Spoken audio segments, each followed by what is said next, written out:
ஆன்மீக அன்பர்களுக்கு வணக்கம். திருவாக்கும் சேகரமும் கைகொட்டும் செஞ்சொல் பெருவாக்கும் பீடும் பெருக்கும் உருவாக்கும் ஆதலால் வானோர் மானிமுத்தனை காதலால் கூப்புவார்தும் கை. கடக ராசி 2025 பலன்கள். முதல்ல என்னுடைய கடகராசிக்கான வாழ்த்துக்களை தெரிவிச்சுக்கிறேன். ஏன்னு கேட்டிங்கன்னா, இந்த 2024ஆம் வருடம் அஷ்டமச்சனியினுடைய முடிவு அப்படிங்கிறது உங்களுக்கு மிகப்பெரிய ஒரு வெற்றியை கொடுத்துருக்கும். 2025ஆம் வருடம் அந்த வெற்றியினுடைய தொடர்ச்சி அப்படிங்கிறது இருக்கும். ஸோ 2025 உங்களுக்கு வெற்றி தான், அதில் மாற்றமே இல்லை. வெற்றி அப்படின்ற ஒரு விஷயத்த நீங்கள் மனசில் ஆழமாக பதிய வச்சுக்கோங்க. கடகம் வெற்றி 2025.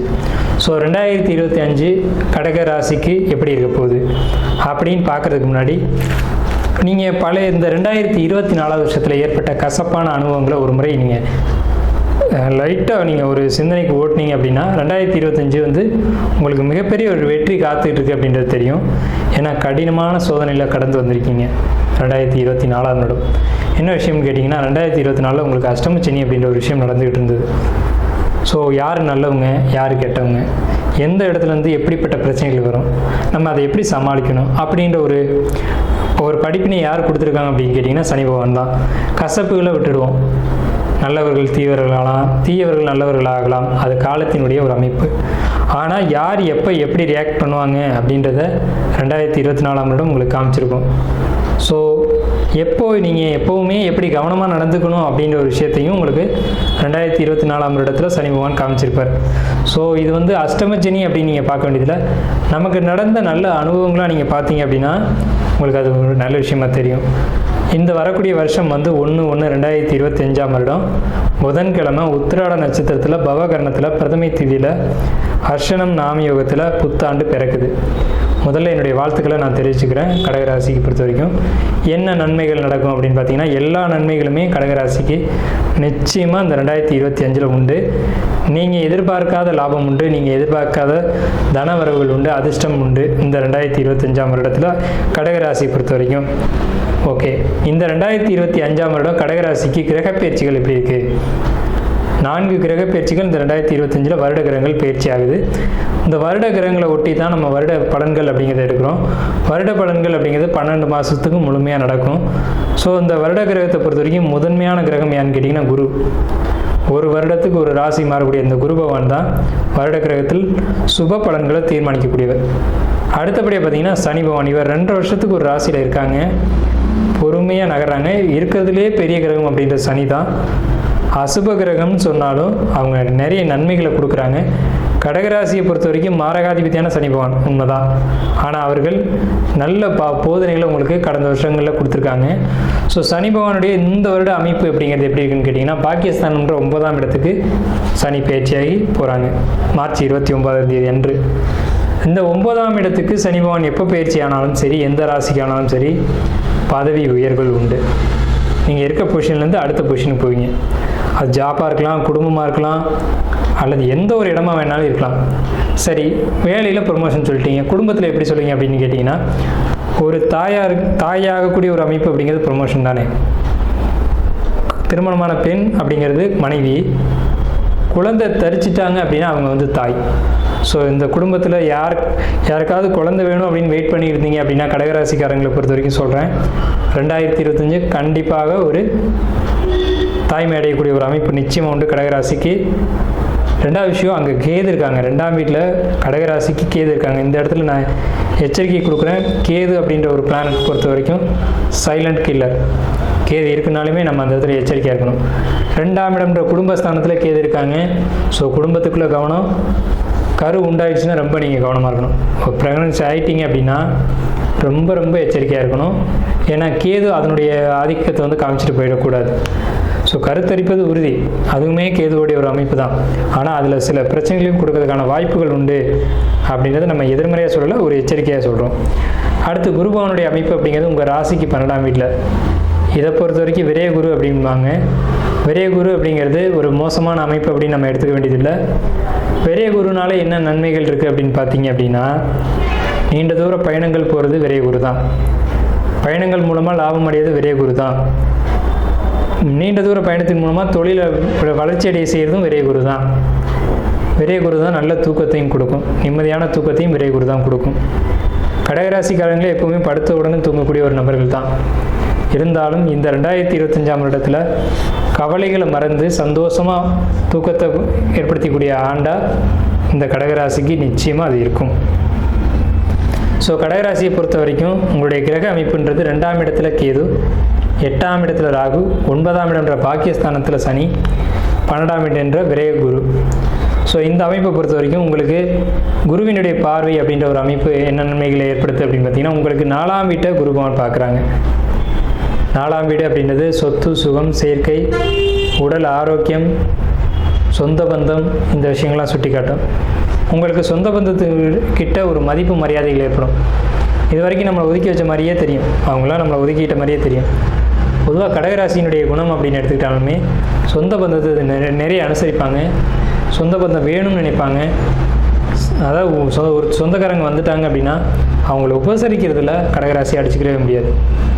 ஸோ உணவு சார்ந்த விஷயங்கள் பொறுத்த வரைக்கும் கடகராசி தான் ரொம்ப டாப் மோஸ்ட்டாக இருக்கும். ஒரு சமைக்கிறாங்க அப்படின்னா சமைக்கிற இடத்துல கடகராசி தான் இருப்பாங்க, பரிமாறுற இடத்துல கடகராசி தான் இருப்பாங்க, மற்றவங்களை உபசரிக்கிற இடத்துல கடகராசி தான் இருப்பாங்க. அவங்க கையில் ஒரு டம்ளர் தண்ணி சாப்பிட்டா கூட அவ்வளோ ருசியாக இருக்கும் கடகராசிக்காரங்கள்ட்ட. அப்படிப்பட்ட நீங்கள் உங்களுக்கு சொந்த பந்தத்தின் மீது பாசங்கள், ஒரு தேடல்கள் அதிகமாக இருந்துக்கிட்டு இருக்கும். சொந்த பந்தத்துக்கிட்ட ஒரு மதிப்பு மரியாதை உங்களுக்கு உருவாகும். ஏன்னா குரு பகவான் 4ஆம் வீட்டை பார்க்குறாங்க. 4ன்ற சொந்த பந்தத்துக்கு முன்னாடி உங்களுக்கு மதிப்பு மரியாதைகள் அதிகமாகும். அதே மாதிரி ஒரு முக்கியமான ஒரு நிகழ்ச்சிகள் நடக்குது அப்படின்னா உங்களை முதன்மைப்படுத்துவாங்க. உங்கள் குடும்பத்திலையும் ஒரு சுப நிகழ்ச்சிகள் நிச்சயமாக நடக்கும். 4ன்றது வீடு, குரு பார்வைன்ற சுப நிகழ்ச்சி. அப்போ உங்களுக்கு உங்கள் குடும்பத்தில் நிச்சயமாக ஒரு வீடு கட்டி பால் காய்ச்சறதா இருக்கலாம், அல்லது ஒரு பெண் ருதுவாகிறதா இருக்கலாம், அல்லது பெண்ணுக்கு ஒரு சடங்கு வைக்கிறதா இருக்கலாம், ஒரு பெண்ணுக்கு சுப நிகழ்ச்சிகள் ஏற்படுத்துறதா இருக்கலாம், அல்லது திருமணமாக இருக்கலாம். இந்த மாதிரி ஏதேனும் ஒரு சுப நிகழ்ச்சிகள் உங்கள் குடும்பத்தில் நடந்தே தீரும் இந்த கடகராசிக்கு 2025ஆம் ஆண்டில். ஸோ இப்படிப்பட்ட ஒரு அமைப்பு 4ஆம் இடத்துக்கு குரு வந்தாலும் சரி, 4ஆம் இடத்துக்கு குரு பார்த்தாலும் சரி, குடும்பத்தில் ஒரு சுப நிகழ்ச்சி நடக்கும் அப்படிங்கிறது உறுதி. அந்த சுப நிகழ்ச்சிக்கு என்னவாக இருக்கும் அப்படின்றது உங்கள் சுய ஜாதகம் தான் முடிவு பண்ணணும். அது நீங்கள் விருப்பப்பட்ட விஷயமா இருக்கலாம். ஏன்னு கேட்டிங்கன்னா கடகராசிக்கு அஷ்டமச்சனி முடிஞ்சிருக்கு. சனி பகவான் தன்னுடைய பயணத்தை முடிச்சு போகும்போது ஏதாவது நல்ல பலன்களை கொடுத்துட்டு தான் போவார். அப்படிங்கிறதுனால உங்கள் வாழ்க்கைக்கு நீண்ட நாளுக்கு தேவையான ஒரு நல்ல விஷயத்த நிச்சயமாக கொடுப்பார். அப்படிங்கிறதுல மாற்று கருத்துக்கு இடமில்ல. 4ஆம் இடத்தாங்க படிப்பு பொறுத்த வரைக்கும் ரொம்ப அற்புதமாக இருக்கும். இந்த கடகராசிக்காரங்களுக்கு படிப்பு முடிச்சுட்டேன் சார் அப்படின்னு சொன்னாலும் புதுசாக ஏதாவது படிக்கிறதுக்கான வாய்ப்புகள் கிடைக்கும். புதுசாக ஒரு மொழியை கற்றுக்கிறதா இருக்கலாம், புதுசாக ஒரு தொழில் சார்ந்த விஷயங்களை கற்றுக்கிறதா இருக்கலாம். நம்ம படிப்பு மட்டும்தான் படிப்புன்னு எடுத்துக்க வேண்டியதில்லை, எதை கற்றுக்கிட்டாலும் அது கல்வி தான். கல்வி, ஸோ ஏதோ ஒரு கல்வி அப்படின்ற ஒரு அமைப்பு உங்களுக்கு கிடைக்கும். அந்த கல்வியின் மூலமாக ஒரு லாபம், வெற்றி, ஒரு தொழில் வைக்கக்கூடிய ஒரு அமைப்பு அப்படிங்கிறது நிச்சயம் உருவாகும். ஏன்னு கேட்டிங்கன்னா இந்த சனிமான் 4ஆம் வீட்டை மட்டும் பார்க்கல, 4, 6, 8ன்ற 3 பாவங்களையும் பார்க்குறாங்க. ஸோ இதனால் தொழில் ஆரம்பிக்கக்கூடிய அமைப்புகள் இந்த ஆண்டு உங்களுக்கு நிச்சயமாக உண்டு. தொழில் ஸ்டார்ட் பண்ணலாமான்னு வெயிட் பண்ணிகிட்டு இருக்கேன் அப்படின்னு சொன்னீங்கன்னா தொழில் ஸ்டார்ட் பண்ணுங்கள். மார்ச் மாதத்துக்கு பிறகு அந்த ஒரு அமைப்பு அப்படிங்கிறது மார்ச் மாதத்துக்கு பிறகு வருது. அதை பயன்படுத்தி செய்யுங்க. அதே சமயத்தில் உங்களுக்கு ராசிக்கு பாகிஸ்தானத்தில் சனி பகவான் இருக்காங்க. அதனாலையும் கூட உங்களுக்கு தொழில் அப்படின்ற ஒரு அமைப்பு ஏற்படுத்தக்கூடிய ஒரு அமைப்புகள் உண்டு. இது வரைக்கும் ஜாப்பில் இருக்கீங்கன்னா அந்த ஜாப்பை முடிச்சுட்டு தொழில் ஆரம்பிங்க. அந்த ஜாப் எதுக்காக நீங்கள் கற்றுக்கிட்டீங்களோ அதே கூட நீங்கள் தொழிலாக வைக்கலாம். ஒரு சமுதாயத்தில் ஒரு அங்கீகாரம் உங்களுக்கு கண்டிப்பாக கிடைக்கும். 8ஆம் வீட்டு ராகு பகவான் என்ன செய்வார்? இது மறைவு ஸ்தானம். ராகு 8ஆம் வீட்டில் இருக்கும்போது கெடுதல் செஞ்சிருவாரோன்னு பயப்பட வேண்டிய அவசியம் இல்லை. ஆனால் 8ஆம் வீட்டு ராகு கெடுதல் செஞ்சால் அது சமுதாயத்தின் முன்னாடி ஒரு அசிங்கம், அவமானங்களை ஏற்படுத்திடும். ஸோ அந்த மாதிரியான ஒரு அமைப்புகள் உங்களுக்கு இல்லை. ஏன்னு கேட்டிங்கன்னா அந்த 8ஆம் வீட்டில் இருக்க ராகுவை ராசியில் இருக்க 12ஆம் வீட்டில் இருக்க குரு பகவான் தன்னுடைய 9ஆம் பார்வையை பார்த்துறாங்க. ஸோ இந்த அமைப்பு அப்படிங்கிறது உங்களுக்கு 8ஆம் இடம்னு சொல்லக்கூடிய தன வரவுகளை ஏற்படுத்தும், பொருளாதார லாபங்களை ஏற்படுத்தும். உழைக்காத வருமானம், உயில் சொத்து, பரம்பரை சொத்து, பூர்வீக சொத்து இதெல்லாம் உங்களை தேடி வரப்போகுது. நீங்கள் வராதுன்னே நினச்சிட்டு இருப்பீங்க, அந்த சொத்து திடீர்னு உங்கள் பேருக்கு மாறி நிற்கும். அதுக்கான அமைப்பு கிரகம் தான் கொண்டு வரும். கிரகம் நிறைச்சா எதையும் செய்யலாம். ஸோ அப்படிப்பட்ட ஒரு அமைப்பு 2025 கடகராசிக்கு நிச்சயம் உண்டு. மொத்தமாக சொல்கிறேன், கடகராசிக்கு இந்த 2025ஆம் ஆண்டு பொற்காலமே அப்படிங்கிறதுல எல்லளவு மாற்றம் இல்லை. உங்களுக்கு கடகராசியை பொறுத்த வரைக்கும் உங்களுக்கு 12ஆம் வீட்டு குரு, விரைய குரு அப்படின்னு நீங்கள் எடுத்துக்கிட்டாலும் உங்களுடைய சுயஜாதத்தின்படி நல்ல தசாபுத்திகள் நடந்தது அப்படின்னா இடமாற்றங்களை கொடுக்காது. இடமாற்றம் இருக்கும்னு நீங்கள் நினச்சிட்டு இருப்பீங்க. 4ஆம் வீட்டை குரு பார்த்துட்டதுனால கடகராசிக்கு இடமாற்றம் இருக்காது. 6ஆம் வீட்டை குரு பகவான் பார்த்துட்டார் அப்படின்ற ஒரே காரணத்தினால உங்களுக்கு எதிரிகள் இருக்க மாட்டாங்க. ஆனால் இது நாள் வரைக்கும் எதிரிகளுடைய தொந்தரவு பெரிய அளவில் இருந்திருக்கும். கடந்த 2024 ஜனவரியிலேருந்தே இருந்திருக்கும். 2024 ஜனவரியெல்லாம் உங்களுக்கு வந்து எதிரிகள் தொந்தரவில் தான் நீங்கள் சமாளிச்சுருந்துருப்பீங்க. ஆனால் நான் உறுதியாக சொல்கிறேன், 2025 ஜனவரி மாதம் 1ஆம் தேதியிலேருந்து பாருங்கள், எதிரிகள் இருக்கிற இடம் தெரியாமல் காணாமல் போயிடுவாங்க. இப்படி ஒருத்தர் இருந்தாரா அப்படின்னு தேடினா கூட கிடைக்க மாட்டாங்க. அவங்கள பார்த்து நீங்கள் பயந்தது போக உங்களை பார்த்து அவங்க பயப்பட வேண்டிய காலகட்டங்கள் 2025. ஸோ 2025 மாணவர்கள் பொறுத்த வரைக்கும் கல்வி ரொம்ப அற்புதமாக இருக்குது. நிறைய மார்க் ஸ்கோர் பண்ணுவீங்க. கடகராசிக்காரங்க யாராக இருந்தாலும் சொல்கிறேன், நிறைய மார்க். அதாவது உங்களுக்கு வந்து படிப்பு 4ஆம் இடம் உங்கள் பிறப்பு ஜாதத்திலே சரியில்லை அப்படின்னு சொன்னால் கூட இந்த 2025 இந்த கோச்சார கிரக அமைப்பு அப்படிங்கிறது உங்களுக்கு படிப்பை உயர்த்த தான் செய்யும். இந்த வருடம் நீங்கள் நல்ல மார்க் ஸ்கோர் பண்ணுவீங்க அப்படின்றது கேரண்டி, உறுதியான ஒரு விஷயம், மாற்றமே இல்லை.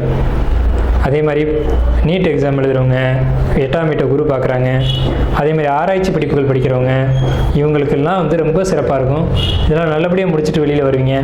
படிப்பு ஏற்கனவே இந்த அஷ்டம சனியில் தடையாக இருந்திருக்கும். படிப்பு ஒரு தொழிற்கல்வி படிச்சிட்டிங்கன்னா அந்த தொழிலை பதிவு பண்ணணும் இல்லையா?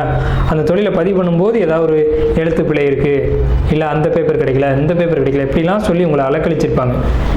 இந்த அலைக்கழிப்புக்கு மீறி இந்த 2025ஆம் ஆண்டில் நீங்கள் என்ன ஆசைப்பட்டீங்களோ நீங்கள் அதை அடைவீங்க. அதன் மூலமாக எதிர்காலத்தில் வெற்றியும் அடைவீங்க. ஸோ 2025 உங்களுக்கு வெற்றி தான், படிப்பை பொறுத்த வரைக்கும், தொழிலை பொறுத்த வரைக்கும். அதே மாதிரி உங்களுக்கு வந்து கடகராசி அப்படின்னு எடுத்துக்கும்போது பூனை இருக்குது இல்லைங்களா? பூனைக்கு வந்து உணவு வைங்க. ஏன்னா உங்கள் ராசியினுடைய அதிர்ஷ்டமே அதுதான். தந்தை வயது உள்ளவங்களுக்கு உதவி செய்யுங்க. இது வந்து 2025 நீங்கள் அனுபவிக்கக்கூடிய அதிர்ஷ்டத்தை இன்னும் பன்மடங்காக்கி காட்டும். நீங்கள் கடக ராசியாக இருந்தாலும் சரி, கடக லக்னமாக இருந்தாலும் சரி, உங்களுக்கு யோகமே இந்த 2025. உங்கள் சுய ஜாதகத்தையும் ஒரு முறை நீங்கள் வந்து உங்கள் ஜோசியர்களை அணுகி பார்த்துக்கோங்க. ஏன்னா யோகம் இருக்குது, அந்த யோகத்தை பெருக்கிக்கணும், அந்த யோக வாய்ப்புகளை பயன்படுத்திக்கணும். ஸோ அதுக்காக சொல்கிறோம், தொழில் ஆரம்பிக்கணும், தொழில் ஆரம்பிக்கலாம், தொழில் ஆரம்பித்தா வெற்றி உண்டு. படிக்கணும், படித்தால் வெற்றி உண்டு. அதே மாதிரி தொழில் ஆரம்பிங்க, நல்லபடியாக படிங்க, நல்ல ஒரு வெற்றி அந்த 2025 ஈட்டுங்க அப்படின்ற ஒரு வாழ்த்துக்களோடு ஆரம்பித்தோம். வாழ்த்துக்களோடு நிறைவு செய்வோம். நன்றி, வணக்கம்.